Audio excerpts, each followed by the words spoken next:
O que os novos estudos estão mostrando é que o coração humano é o mais forte gerador biológico de campos elétricos e campos magnéticos no corpo humano.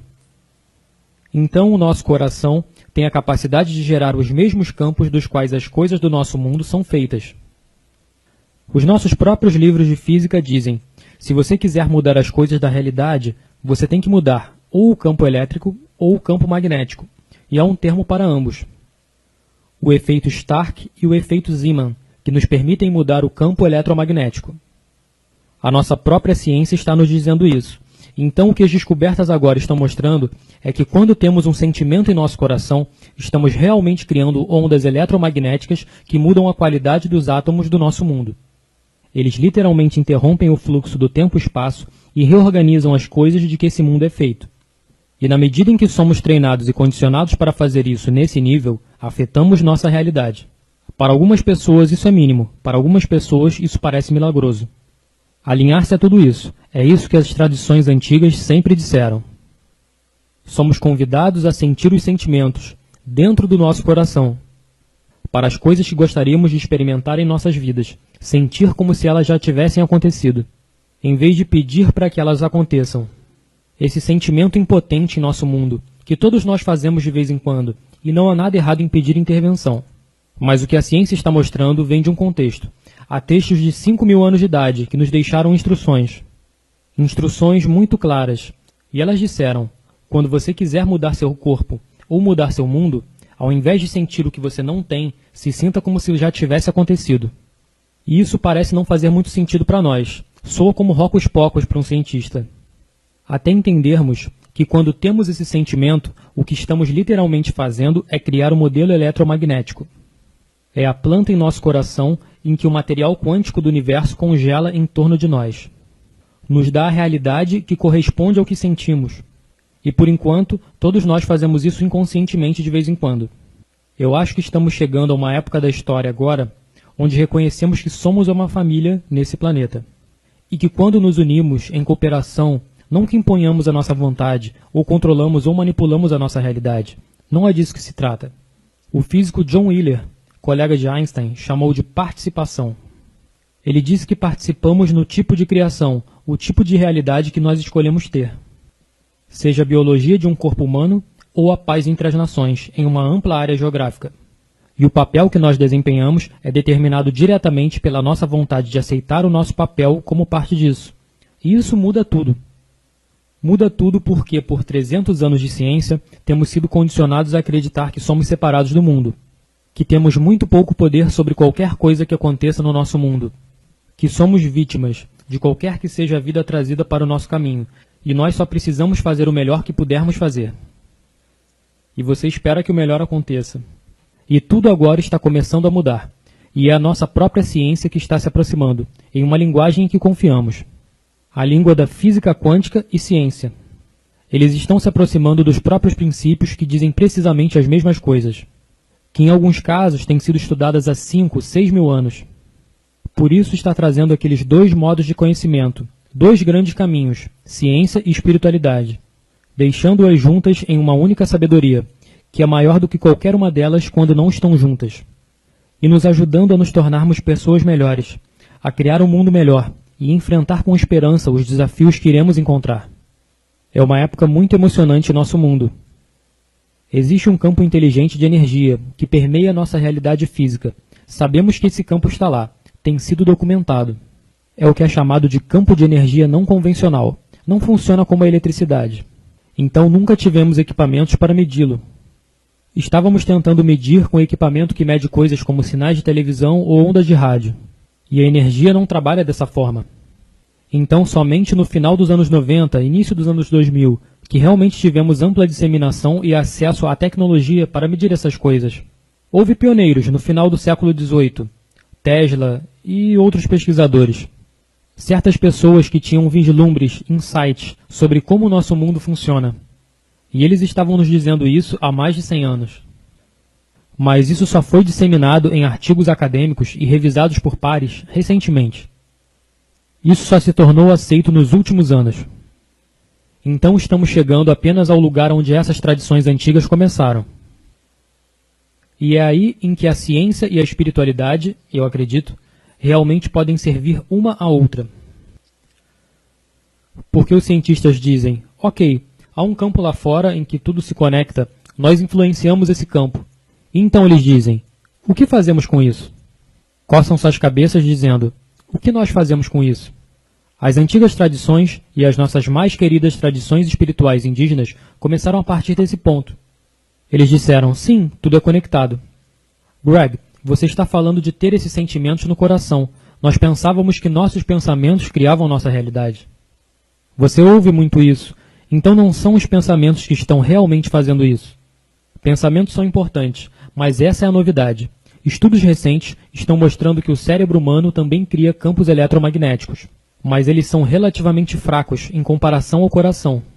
O coração é cerca de 100 vezes mais forte eletricamente do que o cérebro humano.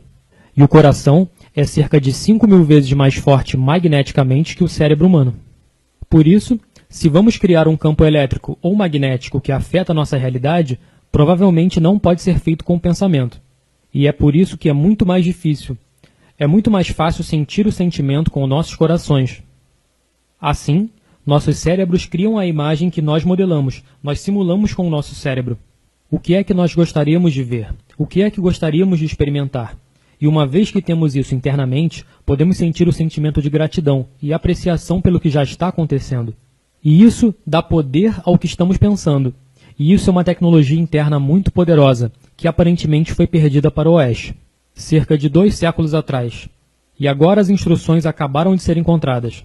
E muitos dos textos foram recuperados nos últimos 100 anos, em escolas específicas, Biblioteca Nag Hammadi, Biblioteca Copta, as bibliotecas tibetanas. Lá eles preservaram as instruções em seus textos, que nos dizem como o uso é muito poderoso em sua tecnologia. E nossa ciência está recuperando esse atraso com eles. Os cientistas agora estão começando a entender. É a consciência, é a nossa crença, é a maneira como sentimos, as limitações que temos aceito culturalmente, através de nossas famílias ao longo da história. O que os cientistas disseram é que nós tendemos a dar grande crédito aos nossos limites, em vez de pensar em nós mesmos como seres capacitados. E independentemente de estarmos conscientes disso ou não, a crença subconsciente de que nós somos vítimas sem poder nesse mundo tem uma tremenda influência em tudo o que fazemos. Até pessoas muito conscientes que gastam suas vidas em ashrams e em cavernas meditando, em um mosteiro que você conheça do outro lado do mundo, a 17.000 pés acima do nível do mar. Há lugares dentro de nosso ser, indicando sermos vítimas impotentes, e isso ocupa um papel dominante em nossas vidas. Por isso ficamos em conflito entre isso e as nossas grandes capacidades. Nas tradições sânscritas, que são a raiz de muitas das coisas que estamos falando hoje, o que encontramos é que há um sistema de 7 chakras, 7 sistemas de energia, 3 abaixo do coração e 3 centros acima. E esses centros, nas tradições sânscritas, estão ligados diretamente aos componentes que estávamos falando a respeito, do que conversávamos sobre a manifestação. Os 3 centros de energia superiores estão ligados ao que poderíamos chamar de nosso processo de pensamento, nossa comunicação.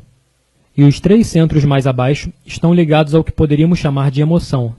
E eles definem emoção um pouco diferente do que nós. Eles dizem que há 2 emoções primárias que nós produzimos. Há o amor, que é uma dessas emoções, e depois tudo que acreditamos ser o oposto do amor, está no extremo oposto do espectro.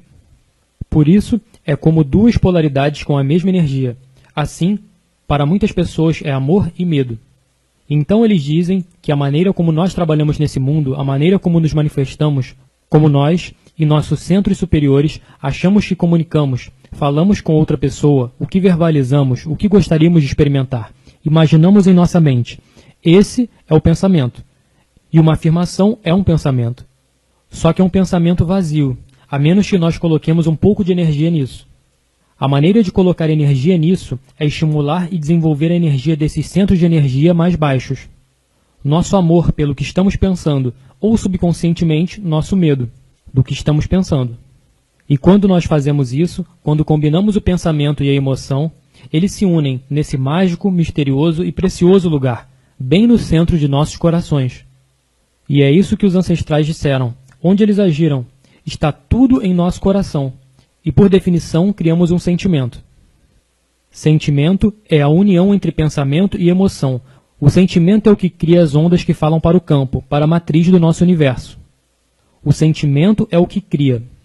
Assim, a menos que tenhamos imbuído nossa afirmação, que a tenhamos alimentado com a emoção do nosso amor, pelo nosso companheiro perfeito que está se manifestando agora, ou nossa abundância, ou a nossa cura, ou a cura dos nossos entes queridos, eles podem se tornar apenas um pensamento vazio. E algumas pessoas acabam ficando frustradas com suas afirmações. Sabe, elas dizem que fizeram suas afirmações 100.000 vezes por dia, e nada aconteceu. E elas perderam o interesse, se sentiram sem poder, elas se sentiram como vítimas. Elas dizem, você sabe, essa coisa não funciona, porque só tínhamos metade da fórmula.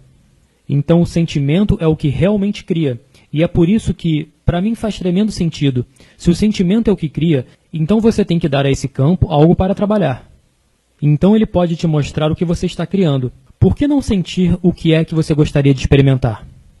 Assim, o campo pode dar isso de volta para você, em vez de sentir as coisas que você não tem, que você não quer, porque esse é o modelo que o campo recebe de volta para você.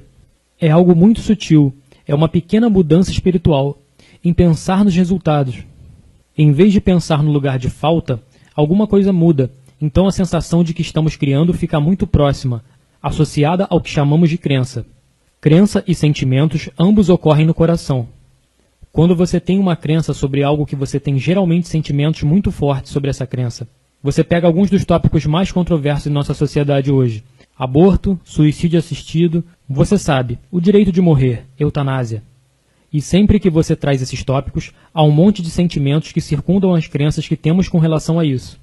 Então eles estão intimamente relacionados.